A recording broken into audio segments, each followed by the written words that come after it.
शीतला अष्टमी व्रत कथा। जय हो शीतला माता की।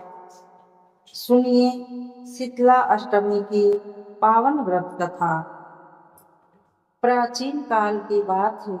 एक नगर में एक ब्राह्मण और उसकी पत्नी रहते थे। दोनों धर्म कर्म में निष्ठा रखते थे।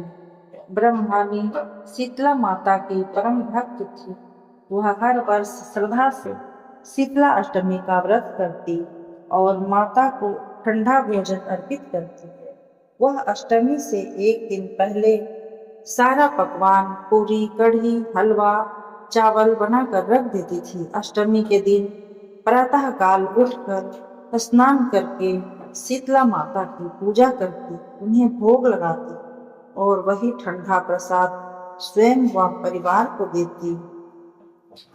ब्राह्मण की एक बेटी थी जो विवाह के बाद अपने ससुराल चली गई। एक बार वह मायके आई और उसी दिन शीतला अष्टमी थी। जब उसने देखा कि घर में बासी भोजन रखा है तो वह माँ से बोली, माँ तुम बासी खाना क्यों खा रही, ताजा बनाओ ना। माँ बोली, बेटी आज शीतला अष्टमी है, इस दिन ठंडा भोजन खाया जाता और चूल्हा नहीं जलाया जाता।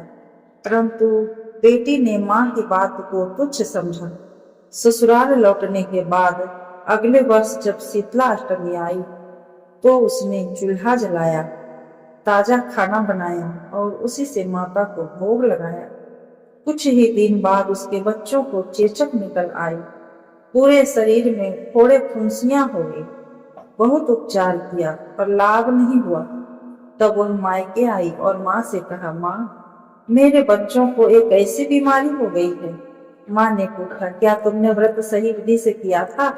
बेटी ने सिर झुका लिया। माँ ने कहा, शीतला माता व्रत में ठंडा भोजन ही भोग में लगता है, तुमने नियम तोड़ा इसलिए माता रुष्ट हुई। बेटी को अपनी भूल का एहसास हुआ।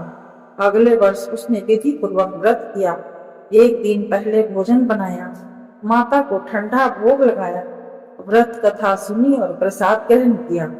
माता शीतला प्रसन्न हुई और उसके बच्चों को रोग मुक्त कर दिया।